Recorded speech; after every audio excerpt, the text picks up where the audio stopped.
past few years, we've heard the term free agents and been told we would all need to become one in order to succeed. The recent economic structures have helped to promote this concept as reality. Where do we get the tools to take control of our career path in the present and future? Welcome to The Career Confidant with your host, Marie Zimenoff. Marie and her guest experts are here to provide you with the tools you need to move forward and achieve your career goals. Now, here is Marie Zimenoff. Hello and welcome to the Career Confidant. We're glad you're here today, and we are going to be talking about making a career change. Everybody's talking about it. Let's talk about how you actually do it. You're going to be excited that you're here today because we're talking with Madeline Mackey, who is a career activator. So she is a certified career management coach, part of the National Resume Writers Association and Speakers Association, and she is all about career transition, career change. So Madeline, thank you so much for joining me today. Thank you, Marie. I'm so excited to activate career transitions with you today. Yes. So you are no stranger to career transition. Tell me a little bit about how you have made 4 career transitions in your career. Yes, well, it took me quite a bit to figure out what I wanted to be when I grew up. My first career, I was a published biochemistry researcher. I wrote a paper on the intercalation of an H2 tap porphyrin with a 1AA, 2A prime DNA molecule. I'm sure everyone's read it that's listening. And after I wrote that paper, my mentors and advisors looked at me and said, wow, this is amazing. What are you going to do next? And I looked at them and said, not this. This is not what I want to do for the rest of my life. My true passion and love was the stage. But everyone said, oh, you'll never make a living at theater. You're going to be waiting tables and sleeping on your parents' couch.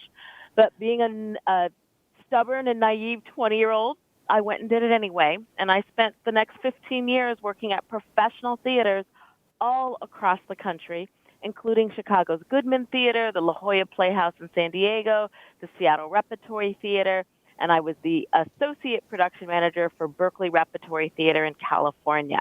Now, after 15 years in theater, I got a little burnt out. I got a little jaded. I wanted some work-life balance. I wanted to help others. I wanted to give back to my community. And as I cataloged everything I wanted from my dream job, it dawned on me I had that job. I just wasn't getting paid. I was a volunteer for the American Red Cross. And at 2 o'clock in the morning, my phone would ring. It'd be the fire department saying, hey, we have a family impacted by disaster. Will you come out and help? And I would get up and go out and help my community. Well, I love the work. I love the organization. I love the mission of the organization. I love the people. And I was like, hey, I wonder if the Red Cross would hire me. It took some convincing, but eventually they did. And I started as a program manager. And within 18 months, I was promoted to an officer position in charge of a 6-county region and a $3.5 million budget. Now, I started to tell this story, the same story I'm telling you of how I went from the lab to the stage to the C-suite. And I can't tell you, Marie, how many people would come up to me after the presentation and say, I'm not happy in my job. I'm not thrilled about my career. I want to do something different. Will you help me? Will you be my career coach? Will you teach me how to write a resume? And it happened so much, it finally dawned on me of, hey, maybe this is another career path for me. So I received my certification as a career management coach, and I hung out my shingle. I started to write resumes. I started to do career coaching, and that's been over 9 years now that I've been in this career path, and I love every minute of it. I think this one is going to stick. Well, I think your clients and your colleagues are grateful and benefit so much from all of that background, right? I mean, those are not easy transitions, not that I think anyone is, but those are pretty significant changes that you've made. What did you find? What was there a common thread between all of them in terms of your process or your mindset? There was, because one of the things I learned when I was in theater was, you see, in theater, you're laid off from work every 8 weeks. So that means every 8 weeks, you have to write a new resume, you have to interview, and you have to apply for a job. And I learned having to do that for 15 years, every 8 weeks, having to go look for a job, that the job search, it's really not about me. It's about that hiring manager that's looking for something. They're looking for a skill. They're looking for a quality. They're looking for someone that's going to solve their biggest problem. So when I would tell my story in my resume or in interviews, I always made sure I figured out, well, what problem do they need me to solve? The theater needed me to get shows open on time and on budget. At the Red Cross, they needed me to prepare a million people for disasters. And of course, my clients, their problem is they need me to help them find a job. So identifying what the problem is that the employer needed was a big step for me, because then I could basically be a chameleon and change myself into what it was that they needed. Right. And having that knowledge, then you also help your clients not just decide what they want to do, but that's kind of the first step, right? And for you, you had these experiences kind of where you were already doing the job and then decided you wanted to do the job. How do you help your clients decide what the next step looks like?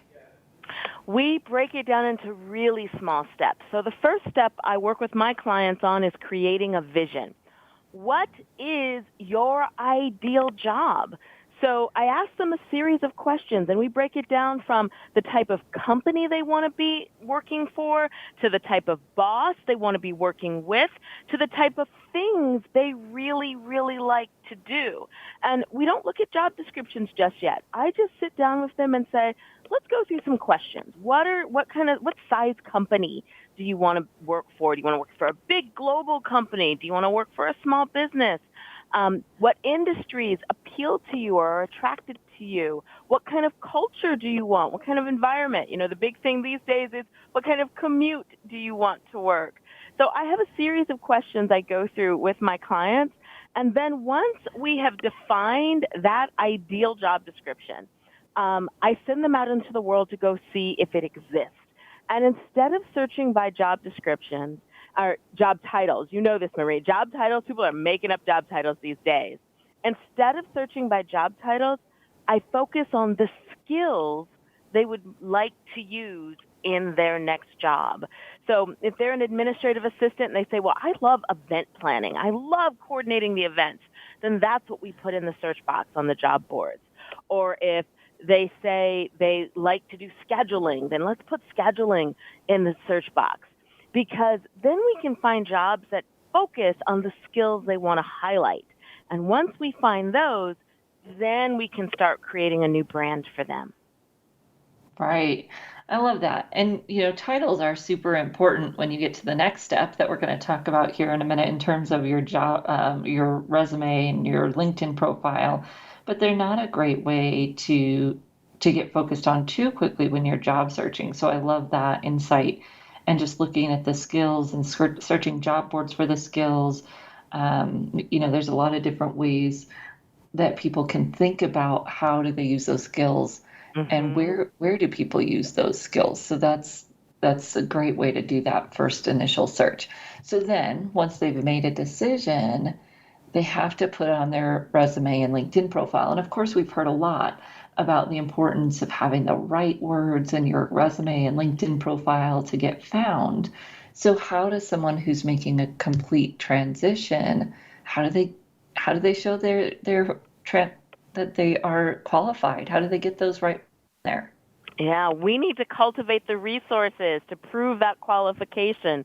So the next thing I have my clients do after we write that ideal job description and we find a couple of jobs out in the world that they're like, I like these jobs. I think this is the type of job I want to apply to.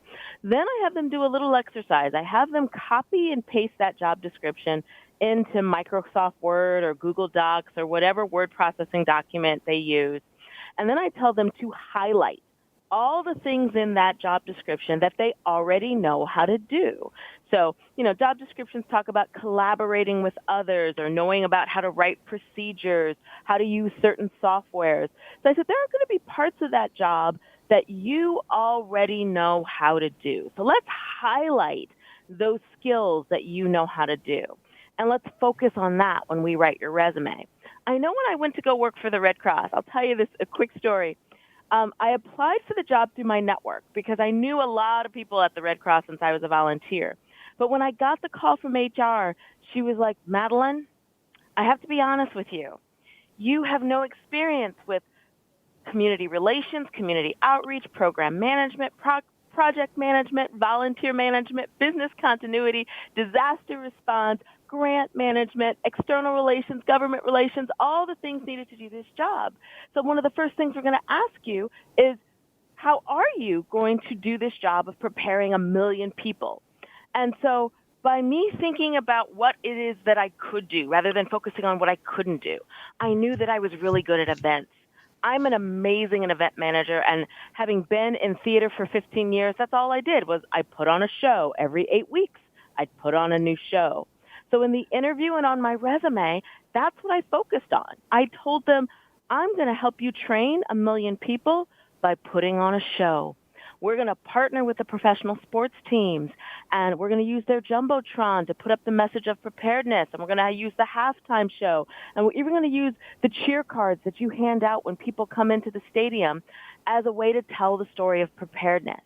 And I created this whole plan and wrote about it in my cover letter, and I talked about it in the interview, and in my resume, I talked about how I was capable of managing and organizing all aspects of events. And I said, this is how I'm going to solve your problem of training 1 million people in disaster preparedness. I'm going to put on a show. And so to your listeners, to everyone listening, the really important thing is, as you're writing your resume, is really focus on not what you don't know how to do, but focus on what are the things you do know how to do, and translate that information into your resume. Now, that's going to be a little painful sometimes because that means certain things are going to come off your resume. My paper of writing an intercalation of an H2-tap porphin and a 1A, 2A prime DNA molecule is not on my resume anymore. Not because it's not something I'm proud of, but because it's no longer significant to the work that I'm trying to do. Right, and that's hard to let go of some of those things. And I love that you use the word translate, because that just is such, to me, that is the key. People talk about transferable skills, and yes, they're transferable, but they only transfer if you make that connection, right? They only transfer if you do that of the translating the language so that there's an opportunity to make that connection. And, I just don't know that people really take the time to do that, to connect the dots. And so that's one of the areas where I find that people really struggle. So I appreciate that and giving people that idea. Right? They struggle with letting go. I know on my resume, I don't tell people I have a theater chemistry degree. I say I have a Bachelor of Science, but I never say my major anymore because it's no longer relevant, and I have to let that go. And it's the hardest thing with some of my clients about saying some of the work that you did in the past, no matter how great it was, some of the training that you've received, no matter how phenomenal it is, if it's not relevant to the goal, especially if you're trying to change job titles, you're trying to change industries, you're trying to change any part of your job, then sometimes you have to let things go. Right. Yeah. And you have to figure out how to, as you said, maximize what you have done, because I find that sometimes people too want to let go of everything and look like they're brand new, never done anything. And that doesn't work either, right? You have to know what is going to translate and do the work to translate it, because you can't just start over. Well, I guess you can start over if you want to, but most people don't want to start over, right? They want to take that information of what they've done before and leverage it. And you can't leverage it if you don't know how to communicate it. Not at all. Yeah. So we are going to take a short break. And then when we come back, we're going to talk more about how you can convince that hiring manager that you can do the job, And especially in that interview, we've talked a little bit about how you do it in the resume, but we're going to talk a little bit more about how you can do that convincing, because the hiring manager really does need to know that you can step in tomorrow and do this new job. We'll take a short break and we'll be right back in just a few minutes. You know that the career landscape has changed and that you need to be proactive about managing your career. You can have the foresight, skills, and confidence you need to take charge of your career and seize opportunities. A strategic advantage and career expert, Marie Zimenoff has helped thousands of leaders like you get focused, get found, and get hired. Visit getcareersmart.com to find out more. That's getcareersmart.com or call 800-521-2080 to schedule your complimentary consultation. Today, expertise equals credibility. When you know what to do and how to do it, people follow because they acknowledge that you know more. However, stepping up in your career eventually pushes you out of your comfort zone of expertise. How you lead at those moments requires new skills. We're here to show you how to survive and thrive. Join me, Wanda Wallace, on Out of the Comfort Zone at Voice America Business Channel. You can find more information at leadershipforuminc.com.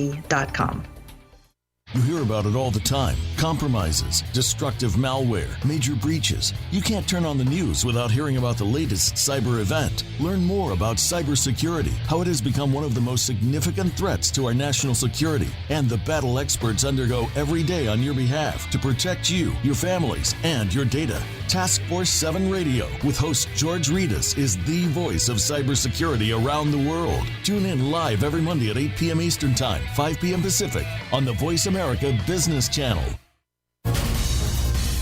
Voice America Business Network, the bottom line in business.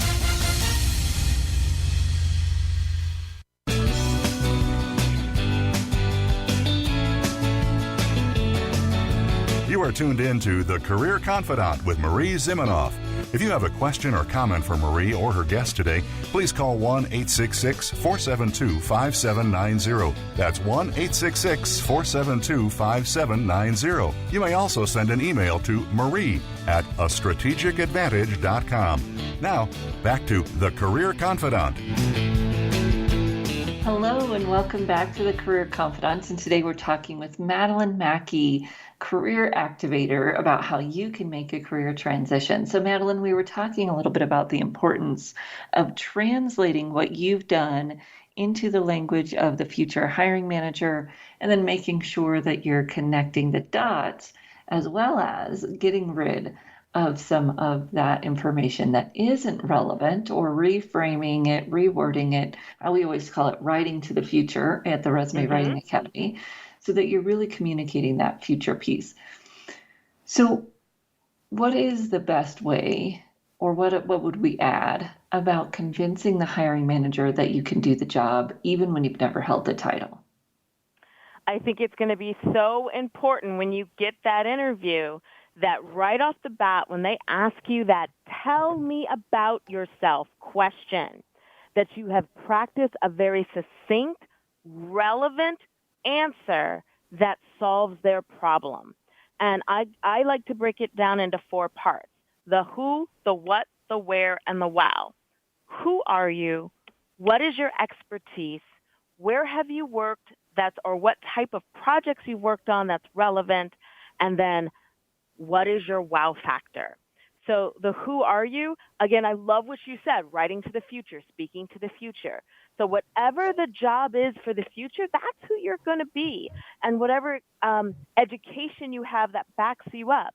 So when I was transitioning to be a career coach, I was able to say, I'm a career management professional with training from the National Resume Writers Association and the Career Thought Leaders Academy. I didn't talk about my chemistry degree. I didn't talk about my theater trainings or my business continuity trainings.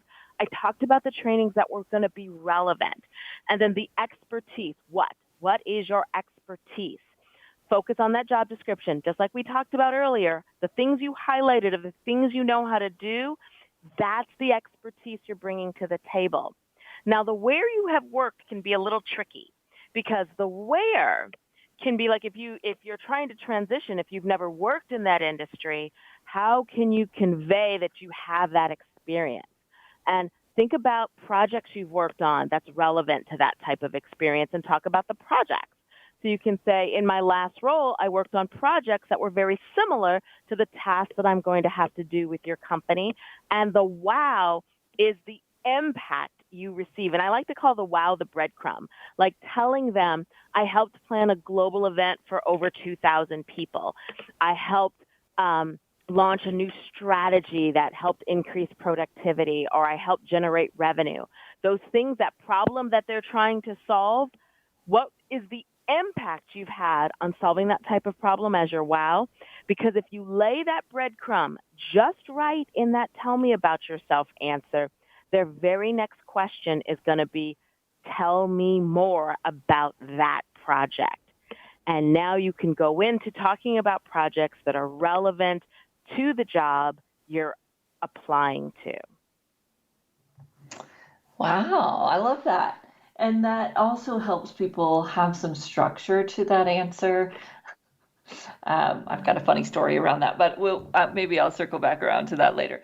Because that answer can be challenging for people. They can go off script. They can cause some trouble for themselves in answering that question. And the answer to that question is great, not just for an interview, but it also is talking points you can use in networking situations and so many other things. So I love that. Thank you for sharing that.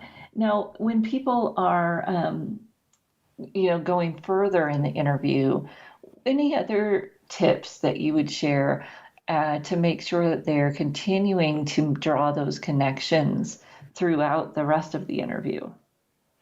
I think the best thing anyone can do for an interview is to research that company.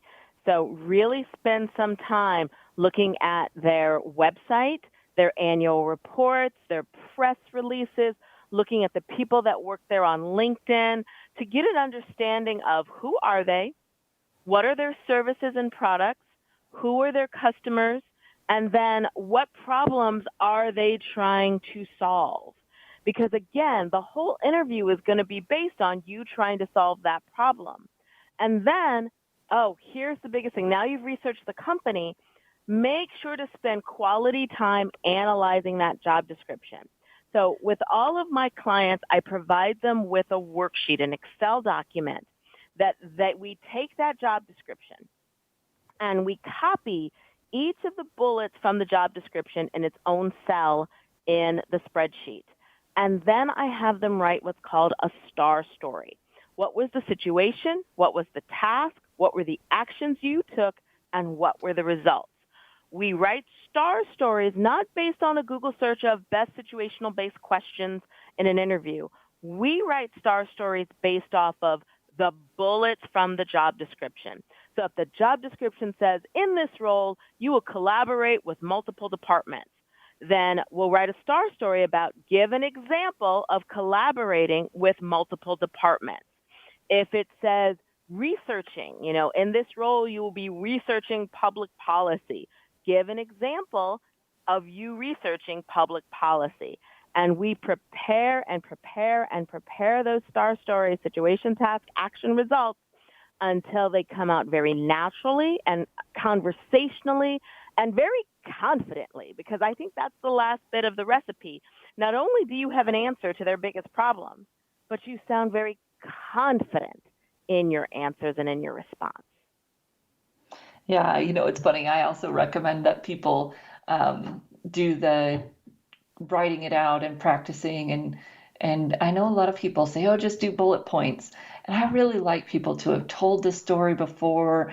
They don't necessarily maybe memorizing the whole thing, but they've told the story a couple of times before. They've heard themselves tell it. They've really gotten that down. And I'm guessing that some of that comes from your experience as a professional speaker, because we know professional speakers don't get up with bullet points. They get up with a speech that they have practiced and rehearsed to the point where it sounds natural, even though it's fairly memorized.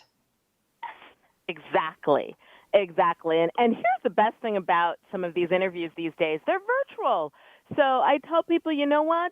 If you've practiced ahead of time, But sometimes, we step into an interview and we totally forget everything we've practiced. It's like all of our information just flows right out of our head the minute we start that Zoom meeting or that Teams meeting. So I tell them, put some Post-it notes around your monitor, just some keywords. So if they ask this question, it's this story. And if it's this question, it's this story, so that you're not scrambling in your brain trying to remember it. But if you've practiced it enough, as soon as you know which story you're going to tell for which scenario, it's just going to start to flow. And I also tell them, use the words situation, task, action, results.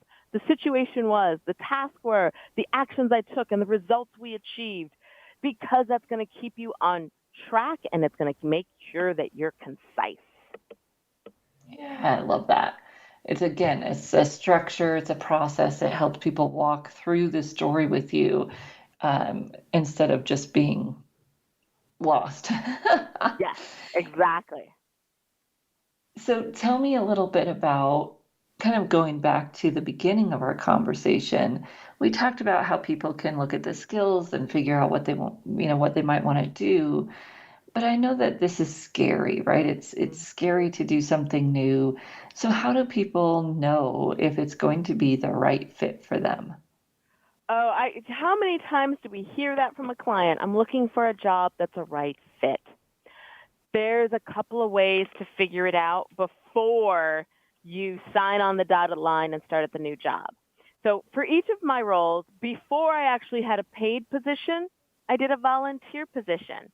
So I volunteered in theater. I volunteered with the Red Cross, and I volunteered to do career coaching and resume writing at a employment center for about 3 months before I actually invested in being a career coach. So the first thing I recommend for anybody is see if there's a way you can gain some experience doing that type of work before you signed on the dotted line.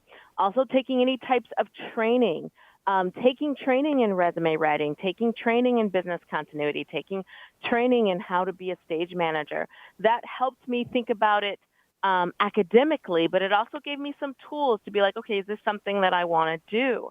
And the third thing is to associate with associations.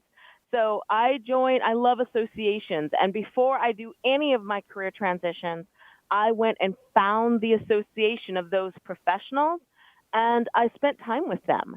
So I went to their meetings. I didn't necessarily join the association at first, but a lot of them have, that you can go to their meetings, you can attend their workshops, and I would do those types of things so I could get a sense of, is this the right direction for me? Is this my tribe? Are these my people? And I set up informational interviews. I spoke to so many resume writers before I launched my resume writing business to say, how do you do it? What's your story? How do you find clients? How do you build a website? How do you do your finances? Like, I asked so many questions. So if anybody is thinking about doing a career transition, those are kind of the steps that I would recommend. First of all, get some experience doing it as a volunteer, get some training, and then finally find that association. Find your tribe, spend time with them. I know with one of my career transitions, I actually thought I wanted to be a facilitator, that I wanted to facilitate strategic plans for organizations. And I went through a facilitation course, and after I finished that course, I went, nope, this is not the right fit for me. This is not the right direction. So with very little investment, you can find out, is this the right space for me to move into? Right. And I know that the people talk about job shadowing, which you've talked about, volunteering. And I once had someone come to my office and they said, oh, I think I want to be a pharmacist. And I said, well, what led you to that decision?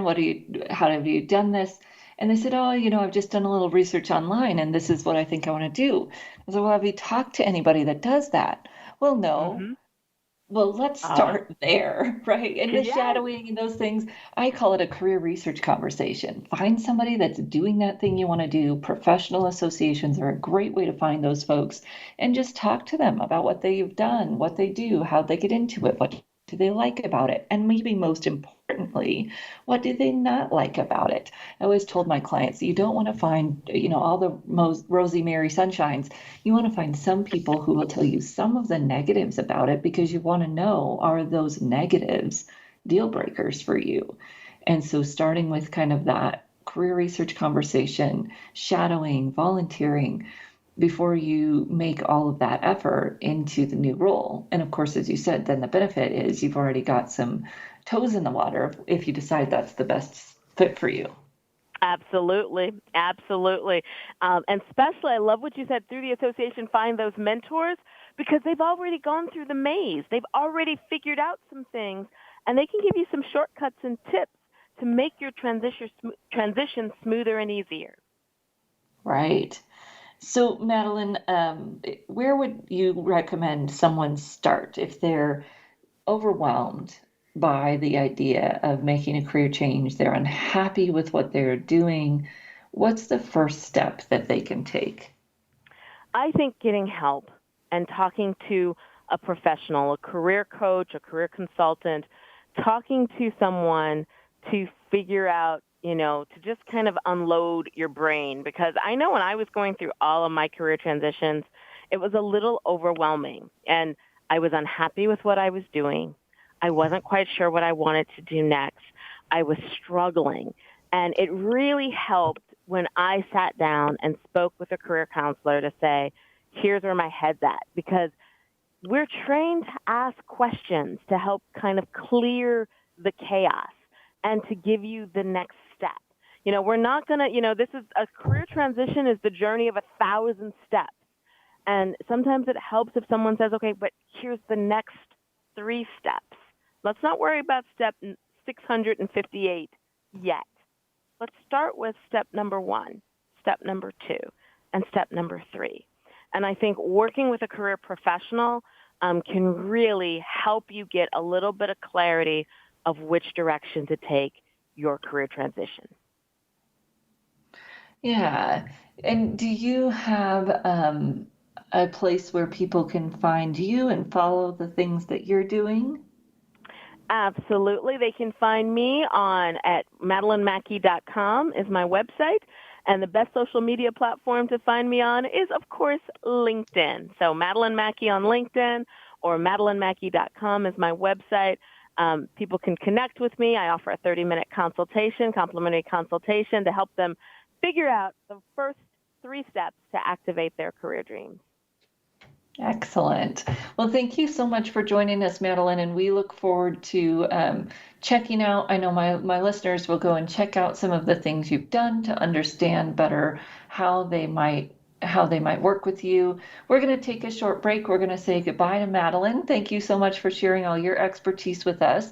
And when we return, I'm going to tell you a few other career change stories, and I'm also going to give you some questions that you want to ask when you're looking to hire a career services provider so that you make sure you find someone that's the best fit for you. We'll take a short break and we'll be back in just a few minutes.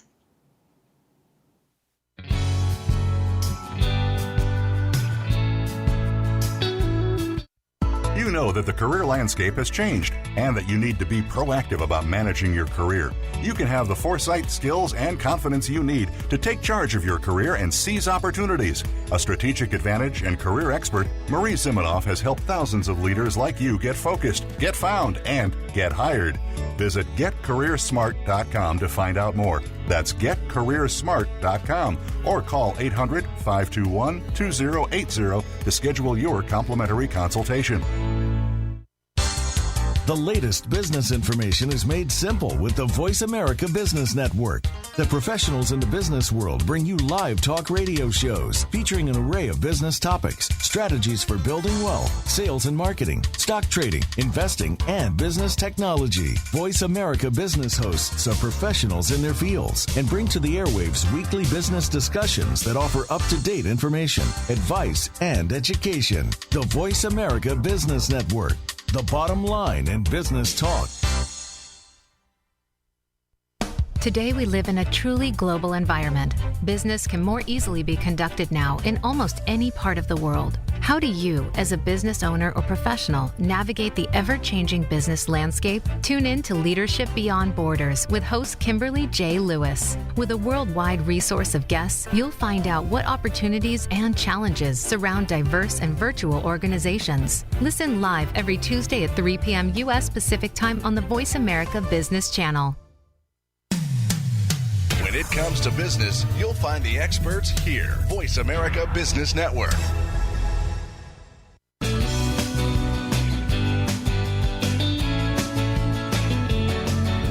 You are tuned in to The Career Confidant with Marie Zimenoff.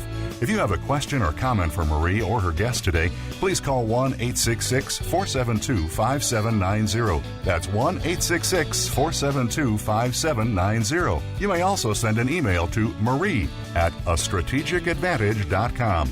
Now, back to The Career Confidant. Hello and welcome back to The Career Confidant. And we're glad that you're joining us here today. We were talking with Madeline Mackey about career change. And one of the points that I love that she made was preparing your answer to tell me about yourself. And the structure that she gave for you was who, what, where, and wow. So who are you? What have you done? Where have you worked? And then that wow factor that's going to really connect with the company.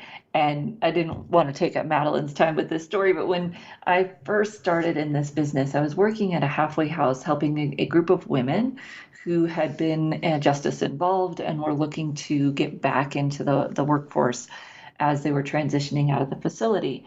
And we were doing this interview preparation stuff. And like I said, it was my first day, but it was close. And we were going to do an exercise around tell me about yourself. And I just laid it out there for them, let's write up your answer and practice. Tell me about yourself. No structure, no further guidance. I may have said that we were practicing for interviews at the beginning, but it went anyways. It was a very open-ended exercise. And so what ended happening is that the women started to tell their stories, kind of their origin story around how they got into the justice system. And although those stories very powerful and interesting and somewhat dramatic at times, probably not the story you want to tell in an interview. And this is where I learned, hey, we need some structure around this, right? And although most of, maybe you haven't been justice involved, people do this to themselves in other ways. They start talking about jobs that are completely unrelated. They start talking about their past in a way that shows they're not qualified. Sometimes they even start talking about bad experiences they've had right out of the gate. We don't want to do that. We want to have an answer prepared for this question that is relevant. Every single last bit of information that you are going to share in this answer is connected to how you've researched the company. So even if you're going to share some stuff about you, some hobbies, some interesting things, those are great. They need to be connected in some way to the organization, the things they volunteer with, things that might be interesting to the other people in the interview panel, because guess what? You'll have researched them before you go in. You want to talk about the professional you. That's what they're asking about. Tell me about your professional self. And I always like to throw in there why you want to work here, because they may not ask it that way, but that's really what we want to do is connect the dots. Who are you professionally and why do you want to work here? This job, this role, this company. So whatever it is that you want to say about that is going to be thought out before you get there. What are your best connection points to this company? Both maybe kind of hobby and interest wise, as well as deep, this is the majority of the answer, the professional connections. What have you done that relates to this job? Where have you been? And how is that going to connect to this job?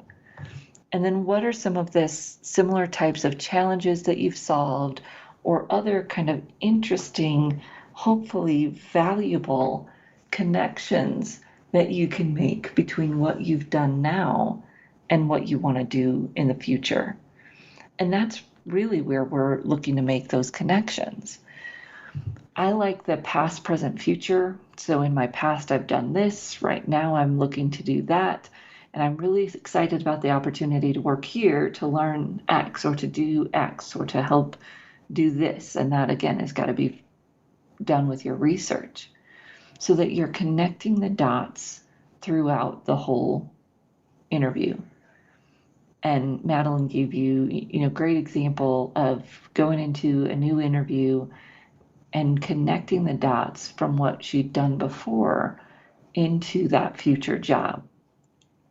And that's why we want to do the preparation. We really want to know what stories you're going to tell, what language you're going to use, because it matters, right? If you're walking into a medical device company and all you've ever done before is printer parts, you don't want to be talking printer part numbers. You want to be talking about product management or sales, more focused on the role, but maybe also talking about that you've worked in technology, you've worked in a large technology company. You're connecting the dots between what's relevant and decreasing the focus on those areas that aren't as relevant to the new audience that you're talking about, whether that's in your resume or LinkedIn profile, or as we were talking today in the interview or a networking meeting, right?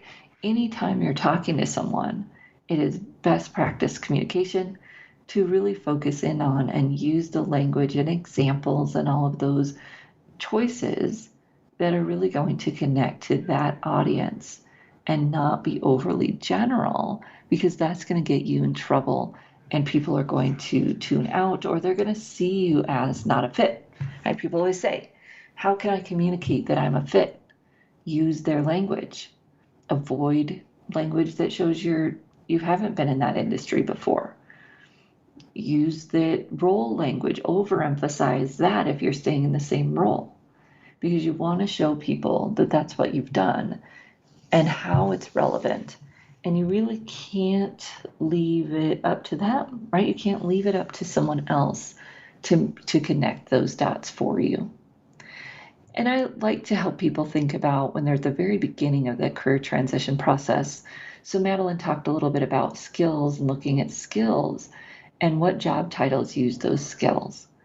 That's the what. So the what and the where are the two pieces I want people to have really thought out before they start doing their research. What skills do you really want to use? And then what industries or types of companies do you want to work in? And the more defined you can get in those two areas, the easier it will be to find people who've done what you want to do, to find people to talk to. And that skills area, you can think of, these are the skills I want to use. What roles get to use those skills? I could do some general searches, not necessarily looking for open jobs, right? We're just looking for which jobs use those skills. This is a great place to involve your support circle, the people that know, like, and trust you, that want to help you. They don't know how. Ask them, who do you know that gets to do a lot of this at work? Who do you know that gets to do a lot of, strategic work in this area, or gets to do a lot of writing, but maybe isn't a, writer? Or who do you know that gets to do a lot of teaching, even though they're not a teacher? You can ask those questions and get people engaged in helping you. And then they're going to be there to help you with your research and to help you do the other parts of the process that Madeline was talking about.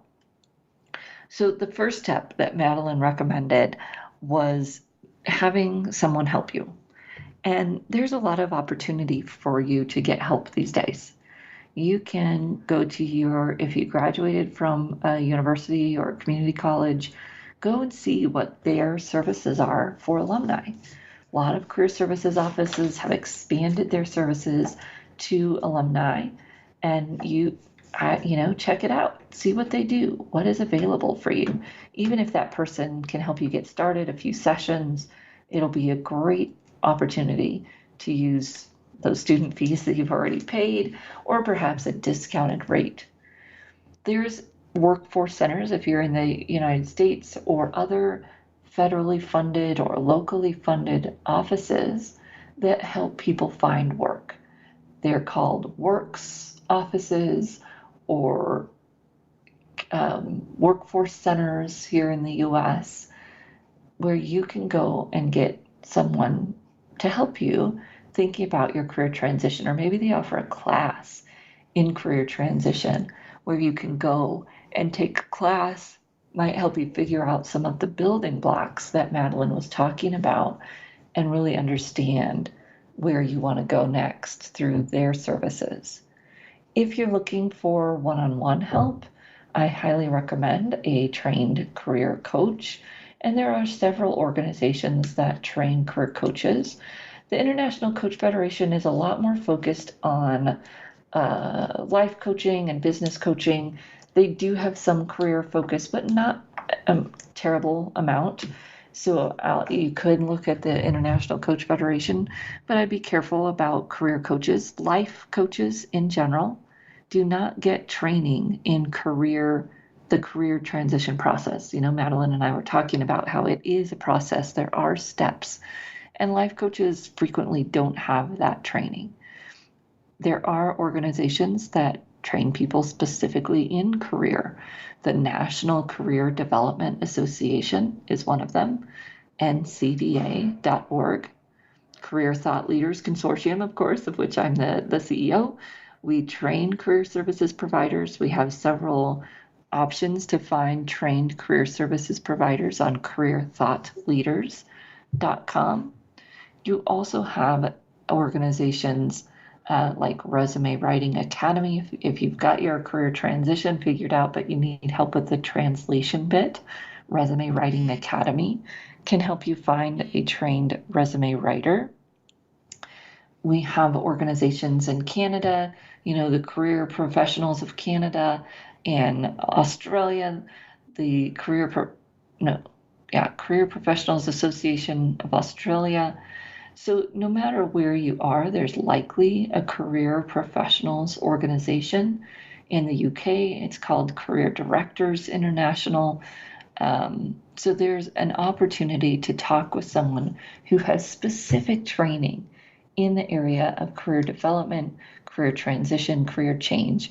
We actually have a certification at Career Thought Leaders that's called the Career Transition Coach, specifically giving people training on that area. If you go to careerthoughtleaders.com, you will find a job seeker resource area where it says Hire Career Help. And on that page, you'll see some options of career services providers, but you'll also see some questions that you want to ask for getting better information, understanding if this is the best person for you to work with. So what do they specialize in? Do they specialize in career transition, in job search, in interview coaching? Some people do cover a lot of those areas, and that's fine as long as they have a process and training or experience in those areas. Some people specialize in one area or another. What experiences do they have working with people similar to you? So how have they helped someone who's like you? And do their success stories, even on their website, sound like people like you? So that you can find people with the expertise you want, interviewing, job search, career transition, who've worked with people in your similar situation. Now, I'd be careful that you don't need someone who is an expert in IT or an expert in Silicon Valley. Unless you're really specifically job searching in those areas, there could be some helpful information there. If you are looking to make a career change, I would find someone who is an expert in the career transition process. They are going to be able to be your guide through that process, almost no matter what you're transitioning from and to, because they're an expert in the process, not the industry. And there's some pros and cons to having people who are expert in the industry, right? They might give you information that could be helpful, or it could be, tunnel vision. So you want to talk to a few people. You may talk to some people who are experts in the industry. You may talk to some people who aren't, and see what you think in terms of their skills of being your guide through this career exploration process or through the job search process depending on where your focus is right now. I guess that brings us back to you really understanding, what is it that you're needing help with? Are you still not clear on the exact job titles that you want to go for? Then getting someone that can help you get that clarity first will be so much more powerful than thinking you're going to jump straight ahead to the resume. You write 6 resumes because you don't know what you want to do, and you've spent all that money or time or both working on those documents instead of really getting focused before you take that step. If you're focused and you have 2 to maybe 3 job titles that you're targeting, and you're pretty clear on the industries or locations or defining characteristics of the companies that interest you, then getting someone to help you with your resume, LinkedIn profile, really making sure that those are clear, not just about what you've done, but how you're different and how that difference adds value. What is it about that difference that is going to bring something of value to the company?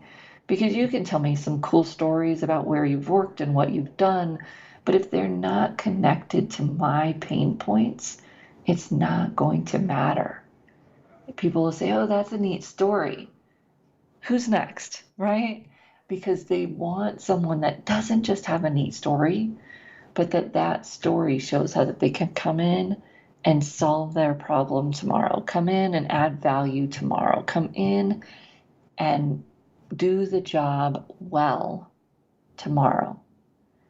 And if your document's not connecting those dots and communicating that right off the bat, you'll have a hard time rising to the top and getting through the pile to that person that gets the interview. So when you're thinking about that job search process, is it the job search, or maybe you're getting interviews but you're not getting the offers? Then you might look for someone, of course, who specializes in that interview coaching area. CareerThoughtLeaders.com, Job Seekers is on the menu at the top. Under that, you'll see Hire Career Help, where you can find a career services provider who is a good fit for you. If you are thinking about making that career transition, if you have other questions that we can answer, I'd be happy to answer them here on the show, bring on a guest that might be able to answer them. Marie at CareerThoughtLeaders.com is how you can reach out to me. And again, if you're looking for a resume writer, ResumeWritingAcademy.com is going to be your place to search for a trained and certified resume writer who can help you tell your story in your language so that you can shine to those future hiring managers, while also, of course, using their language. We're going to call it a day for today. We will see you next week. We've got another great guest coming on next week to talk about your career and how you can take control of your career. We'll see you next week on The Career Confidant.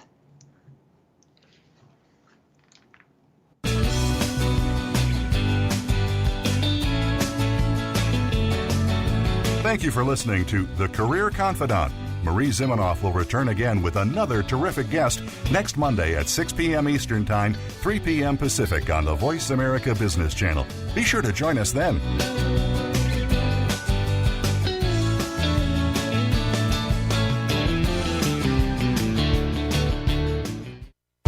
Thanks again for listening to the preceding program, brought to you on the Voice America Business Channel. For more information about our network and to check out additional